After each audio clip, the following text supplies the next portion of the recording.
People think silence means weakness. They're wrong. My family thought they'd won, thought I'd finally crumbled under the weight of their cruelty, their carelessness, their casual erasure of everything I'd given them. They watched me go quiet and mistook it for surrender. I watched them celebrate. I didn't correct them. Because here's what they didn't understand. Silence isn't always about fear. Sometimes it's about focus. Sometimes it's about watching, waiting, learning exactly who people are when they think you're too broken to matter anymore. They thought my silence meant I'd accepted my place as their doormat, their bank, their unpaid emotional labor force. What they didn't know, what they couldn't have known, was that I'd already made my decision. Not revenge. Something quieter than that. Freedom. But I'm getting ahead of myself. Let me take you back to when I still believed love could be enough. The invisible pillar. I was the dependable one. That's what they called me when they bothered to define me at all. Call your sister. She'll know what to do. Mom will handle it. She won't mind. I was 53 years old, and I'd spent my entire life being useful, hosting every Thanksgiving while my siblings brought store-bought rolls and complaints, lending money that was never repaid, never even acknowledged 6 months later. Showing up, always showing up. When Dad died, I planned the funeral while they planned their inheritance. When Mom got sick, I rearranged my life while they rearranged their schedules around me rearranging mine. When my brother's marriage fell apart, I let him move into my guest room for 8 months. When my sister's business struggled, I co-signed a loan I couldn't afford. I told myself it was love. They told themselves it was my function. The difference took me decades to see. I didn't complain because I'd learned early that complaints made you difficult. Difficult daughters don't get invited to things. They get talked about in hushed tones, excluded from group texts, labeled dramatic. So I smiled. I said, of course, and don't worry about it, and happy to help. I became so good at being uncomplicated that they forgot I was human. I think that was the point when I disappeared. Not when they betrayed me, but years before, when I taught them I didn't require consideration, when I trained them to see my silence as contentment rather than exhaustion. I made myself invisible, and then I couldn't understand why no one saw me. The first small betrayal. It started with Christmas, not the day itself, the planning. My sister created a group chat that didn't include me. I found out when my niece mentioned it at dinner, casually, assuming I knew. Oh, I thought you were on it, Rachel said, genuinely surprised. My sister laughed it off. We were just throwing around ideas. Nothing concrete. You know how you are about traditions. We didn't want you to stress about it. The others nodded, murmured agreement. They protected me from stress by excluding me entirely from decisions about a holiday I'd hosted for 28 consecutive years. I said nothing. What would I have said? That it hurt. That I'd earned a seat at every table, literal and metaphorical. That being manageable isn't the same as being valued. You're too sensitive, my brother would have said. They always said that when I got close to naming the problem. So I stayed quiet, made a note of it somewhere deep in my chest, where I'd stored every other small wound. Told myself it didn't matter, but I noticed something shift. Not in them. They didn't change at all. In me. I started watching. And once you start really watching your family, really seeing the patterns instead of explaining them away, you can't unsee them. After Christmas came a birthday. Mine. They went to dinner without me. We thought you'd be working late, my brother explained when I saw the photos on Facebook. 4 of them around a table at the restaurant. I'd mentioned wanting to try. My sister's husband, my brother, Rachel, and my nephew Jake. Smiling. Toasting something. I got off at 5. I said, oh. He shrugged. Well, you should have said something. I had said something 3 weeks earlier in the group chat that occasionally remembered to include me.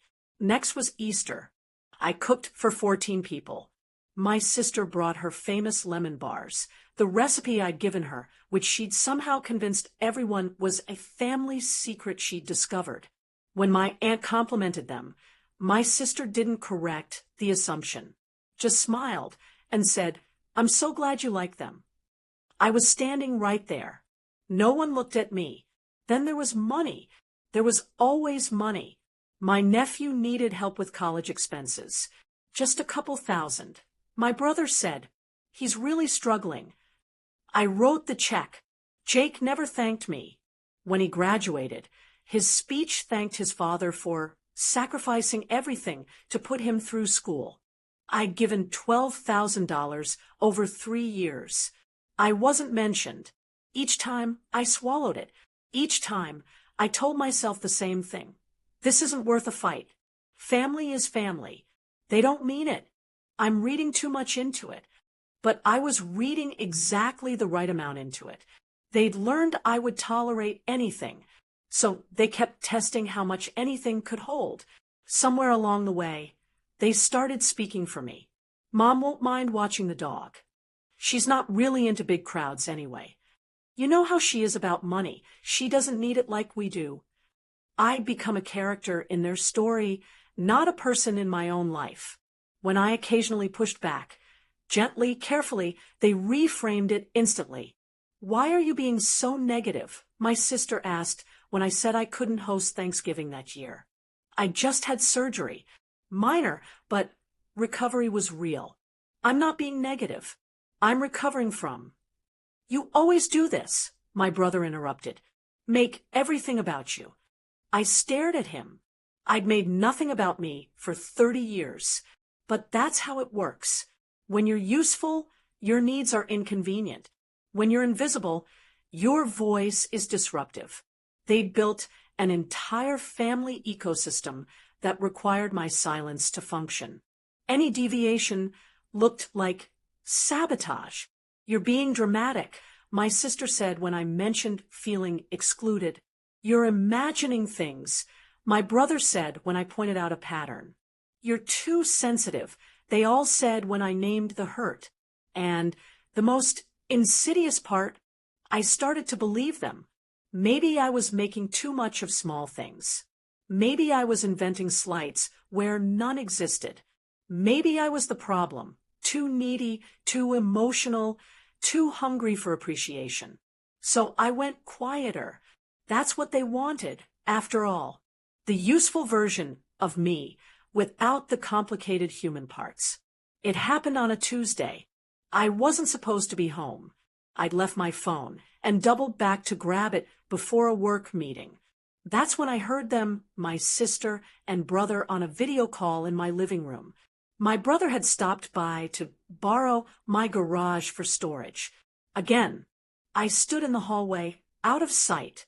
"Do you think she suspects anything?" my sister asked. "No way.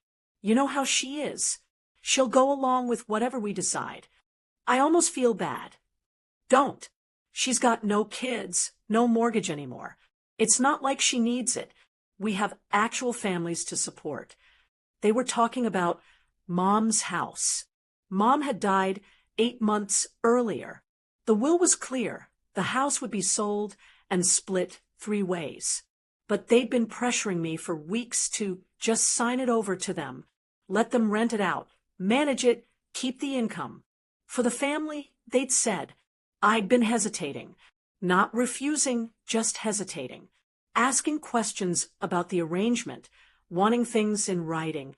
And this was what they really thought. Not that I was being reasonable, that I was being an obstacle, a nuisance, someone without a real family, so my needs were less legitimate than theirs. I stood there in my own hallway, listening to my siblings discuss how to manage me, and something inside me simply stopped.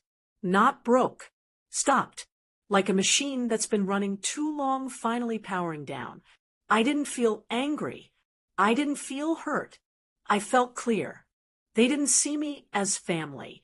I was infrastructure, a utility, the emotional and financial support system that made their lives easier, given just enough acknowledgement to keep functioning but never enough to demand reciprocity.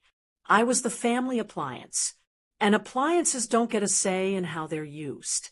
I walked back out the door, went to my meeting, came home hours later. My brother was gone. So was another box from my garage. I didn't mention what I'd heard. I just stopped. I didn't announce a change. I didn't confront anyone. I simply stopped participating in my own erasure. When my sister texted asking me to host Christmas again, I replied, I won't be able to this year. Not, I'm sorry. Not an explanation. Not a justification. Just no. What? Why? She called immediately, her voice pitched with that specific tone of confused entitlement. It doesn't work for me. But it's always at your house. Where are we supposed to? I'm sure you'll figure something out. Silence on her end, long enough that I almost filled it with apology, with reasons, with the elaborate justifications I'd always provided before. I didn't. Are you okay? She finally asked, and I could hear it, the first trickle of uncertainty. I'm fine. I wasn't fine, but I wasn't broken either. I was awake. When my brother called about Mom's house, I told him I needed to think about it. We've been over this, he said, frustrated. I know. I'm still thinking. What's there to think about? We're family. Exactly. So it won't hurt to take time to do this right. He got quiet, then aggressive. You're really going to screw us over like this? After everything. After everything. As if the scales had ever been balanced. As if I was the one in debt. I didn't argue. I just said, I'll let you know when I've decided. And hung up. The old me would have stayed on the line. Would have soothed his anger, absorbed his guilt trip, worked overtime to prove I wasn't the villain he was painting me as. The new me understood something crucial. I didn't need to convince them I was right. I just needed to stop letting them convince me I was wrong. The family makes their big move. They took 3 weeks to regroup. Then they struck. I got an email, not a call, an email from my sister. Subject line, family meeting. The message was brief and formal like a corporate memo. A date, time, and location. My brother's house. To discuss Mom's estate and some concerns we have about family dynamics. Family dynamics. That was rich. I knew what this was. I'd seen it before in smaller forms. This was an intervention. An ambush dressed up as concern. They'd gather everyone, probably my uncle, maybe my aunt, possibly even my grown niece and nephew, and they'd take turns explaining to me why I was being unreasonable, difficult, hurtful. They'd weaponize togetherness against me. I could have refused to go. Part of me wanted to, but another part, the part that had been watching, waiting, learning, knew this was important. I needed to see how far they'd go. So I went. There were 7 of them. My brother and sister, my sister's husband, my uncle, my Aunt Rachel, and Jake. They'd arranged chairs in a circle like an actual intervention. My brother gestured to the empty seat. Thanks for coming. I sat, said nothing. My sister started. Her voice was soft, wounded. We're worried about you. You've been so distant lately, and we feel like you're pulling away from the family. I waited. We think maybe you're dealing with some stuff, grief about Mom, maybe, and you're taking it out on us. My brother leaned forward. We want to help, but you have to let us in. Still, I said nothing. My uncle cleared his throat. Your mother would have wanted you all to stick together. This division, this resistance you're showing about the house, it's not what she would have wanted. There it was. The house. That's what this was really about. We've been thinking, my sister continued, maybe you should talk to someone, a therapist. We're concerned that you're not processing mom's death in a healthy way, and it's affecting your judgment." My brother nodded. "We've actually found someone. A grief counselor. We'd be happy to help with the cost." They wanted me to go to therapy, so I'd be more compliant. I almost laughed. Rachel spoke up, tentative. "Aunt Claire, we just want the family to be okay. It feels like you don't want to be part of it anymore." I looked at her. Sweet Rachel, who hadn't thanked me for the graduation money, who'd been taught by her father that my silence meant permission for anything. "Can I ask you something?" I said quietly. Everyone perked up. Finally, I was engaging. "When's my birthday?" Rachel blinked. "What? My birthday? What day is it?" She looked at her father, then at her mother. Is it August?" "It's in March," I said. "I turned 54 3 months ago. You took me to dinner for it. Do you remember?" Silence. "You didn't," I continued. "You went to dinner. Without me. On my birthday." "That's not," we explained that. My brother sputtered. "You never told us." "I did tell you, but that's not the point." I looked around the circle. "The point is that you don't know. You don't know my birthday. You don't know what I do for work. You don't know what I want or need or feel. And you don't know because you've never asked."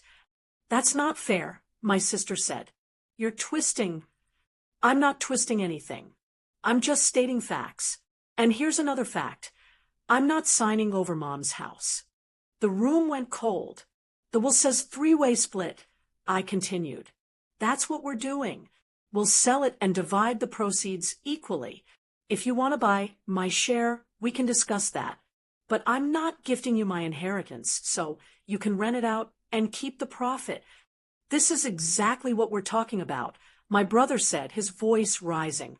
"You're being selfish, paranoid. We're your family." "Then act like it." I stood up. "I came here because you asked me to. I listened to what you had to say. And now I'm telling you, I'm done being managed. I'm done being the problem when I ask for basic consideration. I'm done apologizing for existing in ways that inconvenience you. If you walk out that door," my sister said, her voice shaking with anger, "don't expect us to just welcome you back when you change your mind." I looked at her for a long moment. "Okay," I said, and I left. I didn't cry when I got home. I'd expected to, but the tears didn't come. Instead, I felt something I hadn't felt in years. Certainty. I made tea, sat at my kitchen table, and I started making lists. Not revenge lists. I'm not interested in revenge, but boundary lists, reality lists, protection lists. First, documentation. I gathered every financial record related to my family. The loans I'd given my brother. I had copies of the checks, his promises to repay via text, the money I'd contributed to Jake's education, the repairs I'd paid for on Mom's house while she was sick, the cost of every holiday I'd hosted, every crisis I'd managed. I wasn't planning to sue anyone, but I needed to see it in black and white, needed to stop gaslighting myself about how much I'd given. The number was staggering. Over 30 years, I'd given them more than $170,000. Some as loans that were never repaid. Some as help that was never acknowledged. None of it returned, reflected, or reciprocated. Second, legal consultation. I made an appointment with an estate attorney, not to fight my siblings, not yet, but to understand my rights, to make sure that when we sold Mom's house, everything was documented, legal, and fair. The lawyer was a woman in her 60s who listened to my story with the calm expression of someone who'd heard it 1,000 times. "You're doing the right thing," she said. "I see this constantly. One family member gives everything, and the others come to expect it as their due. Then when that person finally sets a boundary, they're treated like the villain. How do I make sure I'm protected?" "You already are. The will is clear. but I'll help you navigate the sale. And if they try to contest or delay, we'll handle it. Third, emotional preparation. This was harder, because even knowing everything I knew, even feeling everything I felt, I still loved them. Or I loved who I'd thought they were, who I'd needed them to be. I let myself grieve that. I wrote letters I'd never send, journaled late into the night, called an old friend I'd drifted away from during the years when my family consumed everything. "You sound different," she said. "I am different. Good different." I thought about it. Yeah, good different. I wasn't preparing for battle. I was preparing for peace. The kind that comes when you stop trying to earn love from people who see you as a resource. If you're listening right now, help me prove something wrong. My friend said, I wouldn't even reach 1,000 subscribers, but I believe stories like this deserve to be heard. Help me show her that these tales matter. Please subscribe to, and let's keep breathing life into stories that were never meant to stay silent. Now, let's continue. It started small, the way these things do. My brother called 6 weeks after the family meeting. His voice was tight, controlled. "We need to talk about the house." "Okay. The property taxes are due. Since you're being stubborn about selling, we need you to cover your third." "I've already paid my third.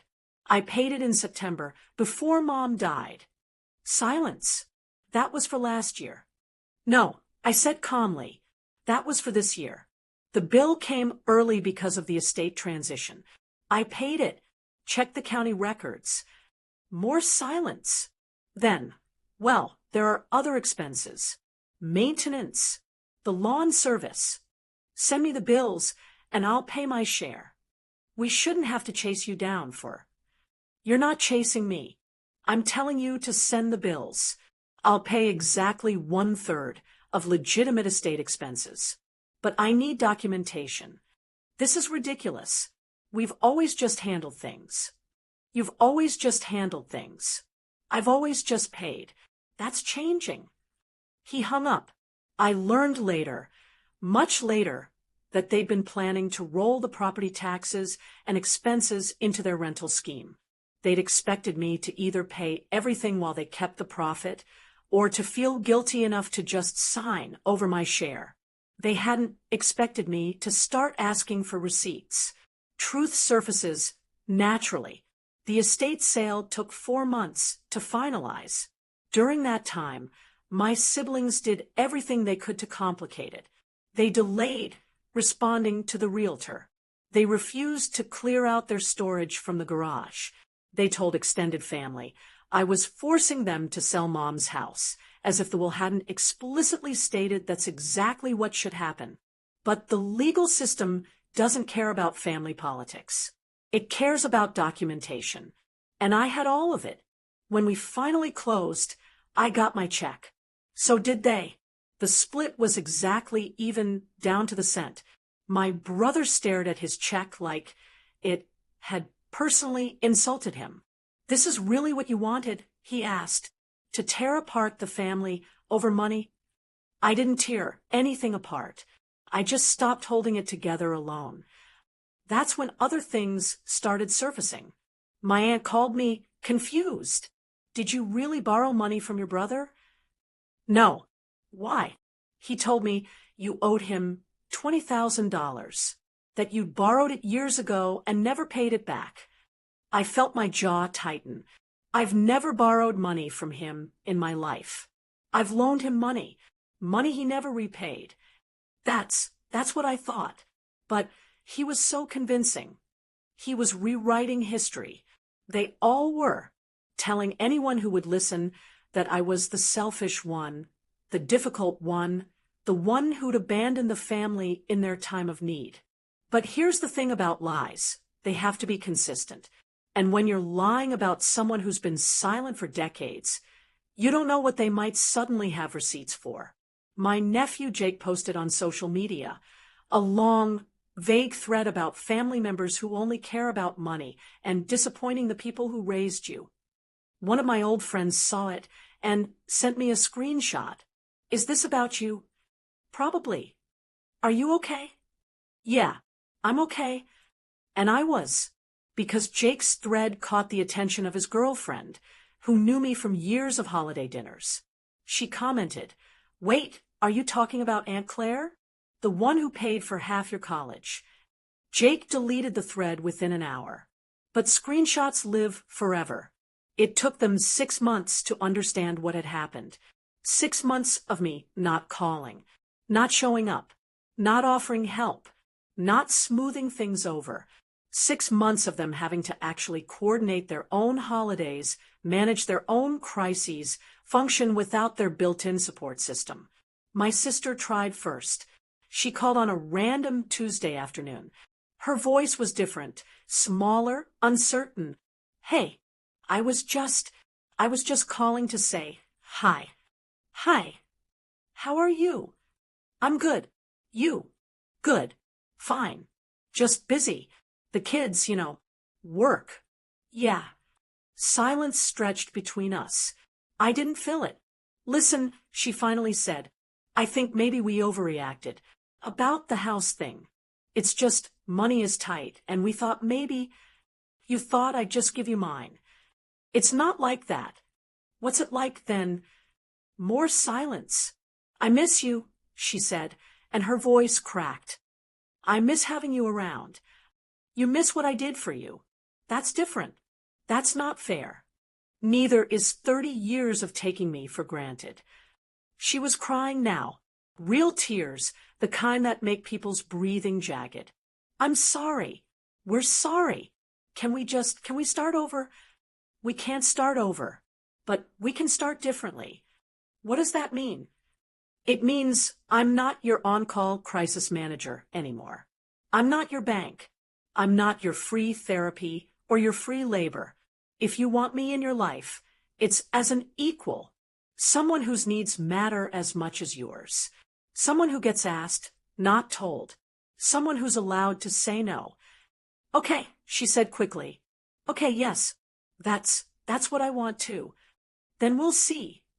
My brother took longer. 3 more months of silence before he showed up at my door. He looked tired, older than the last time I'd seen him. "Can I come in?" I almost said no, but curiosity won. We sat in my living room, the same room where I'd overheard him dismissing my needs a year earlier. "I've been thinking," he said, "about everything, about how we treated you. I waited. We were wrong." "About what specifically?" He looked at me, startled by the question. People who apologize generically hate being asked for specifics. "About all of it, taking you for granted, expecting you to just handle everything, not considering your feelings." "What changed your mind?" He laughed bitterly. "Turns out it's really hard to run a family without you. Christmas was a disaster. Nobody wanted to host. We ended up at a restaurant, and everyone complained the whole time. And I needed help with something last month, financial advice, the kind you used to just give. And I realized I had no one to ask. I burned the bridge with the only person who ever actually helped me." "You didn't burn the bridge. You just took it for granted so long that it collapsed. Can I fix it?" "I don't know. Can you?" "I want to try." I looked at him, really looked at him. My big brother, who'd protected me on the playground when we were kids, before life taught him I was supposed to protect him instead. "Here's what I need," I said. "Truth. Not the version of events that makes you comfortable. Real truth. Acknowledgement of what actually happened. Not vague apologies, but specific recognition of the pattern." "Okay." "And boundaries. When I say no, that's the end of the conversation. No guilt trips, no manipulation, no campaigns to wear me down." "Okay." "And reciprocity. If this is a relationship, it goes both ways. You don't get to only call when you need something." "Okay." "And time. Because right now, I don't trust you. Trust is earned." He nodded slowly. "Fair." We sat there in silence for a while. "I really am sorry," he said finally, "for what it's worth. It's worth something. But sorry doesn't erase history. It's just a down payment on the future. He left an hour later. I wasn't sure if he'd follow through, or if this was just another manipulation, guilt wearing the mask of growth. But I'd know soon enough. People tell you who they are. You just have to be willing to listen. A year after that family meeting, I hosted Thanksgiving. Not because they asked, they didn't. Because I wanted to. Small guest list, my brother and his son, my sister, my friend Maria and her husband, my cousin from my dad's side, who I'd reconnected with. 7 people total. Comfortable. Intentional. My sister brought wine and got there early to help cook. My brother set the table without being asked. Jake, surprisingly, helped with dishes. It wasn't perfect. My brother still talked too much about himself. My sister still sometimes forgot to ask questions instead of just waiting for her turn to speak. But they tried, and trying was something. During dessert, my sister raised her glass. "I want to say something," she announced. "I want to thank Claire for everything she's done over the years, and for not giving up on us when she had every right to." Everyone murmured agreement, clinked glasses. I didn't cry, but something in my chest loosened.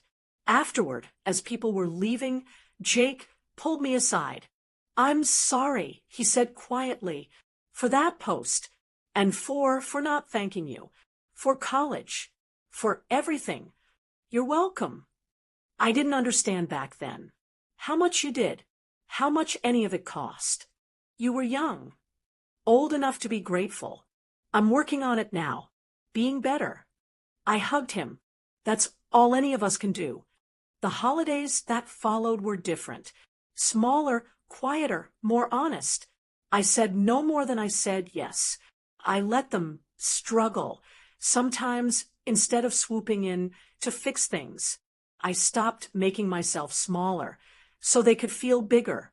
Some extended family members chose sides. My aunt, who'd benefited from my generosity for years, stopped speaking to me entirely when she realized I wouldn't be bankrolling her anymore. A few cousins drifted away when the family gossip painted me as the difficult one. I let them go, because here's what I learned. Some people will only love the version of you that serves them. And when you stop performing that version, they'll call it betrayal. But it's not betrayal to stop betraying yourself. I get messages sometimes from women, mostly, though not always. People who stumble across my story in some form, a conversation with a mutual friend, a therapy group, a late-night internet search for "why does my family treat me this way?" They tell me their versions.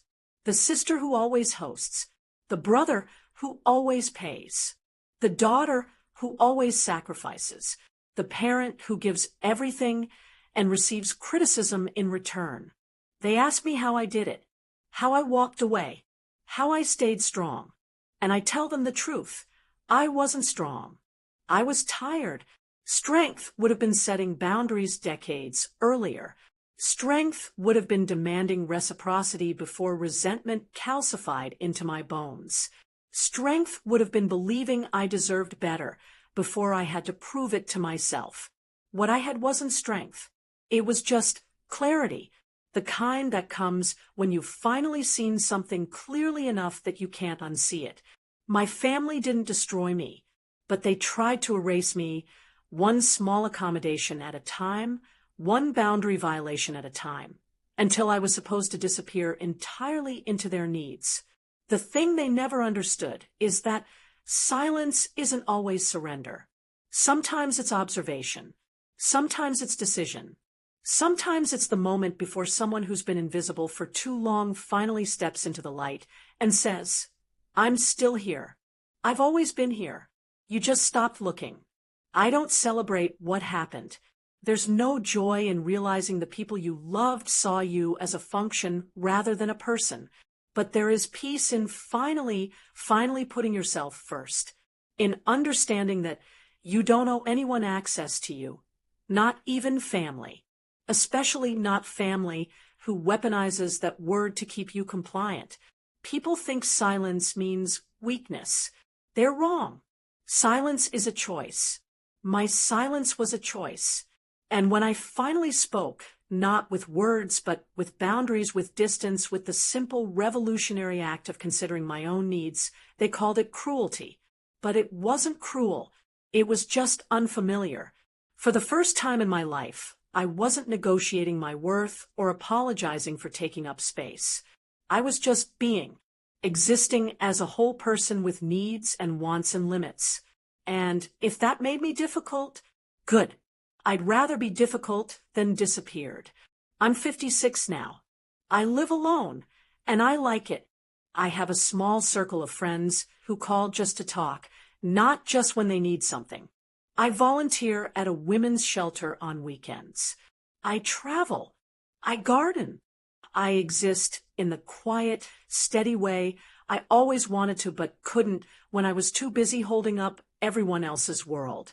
My family is back in my life, but differently, with boundaries, with honesty, with the understanding that love isn't measured in convenience or compliance. Some relationships didn't survive my evolution. That's okay. Not everyone is meant to walk with you through every season, but I survived. And to anyone reading this who sees themselves in my story, anyone who's been the dependable one, the invisible one, the one who gives until they're empty, I want you to know, your silence can be powerful, but your voice is allowed to be powerful too. You don't have to wait until you're broken to start building boundaries. You don't have to earn the right to be treated with basic respect and consideration. You are not infrastructure. You're not a support system. You're not a resource to be managed. You're a person, and that's enough. It was always enough. You just needed people who could see it. And if they can't, that's not your failure. It's theirs. Silence isn't weakness. It's a decision. And so is speaking. Choose yourself. However that looks, whatever that costs, you've already paid enough.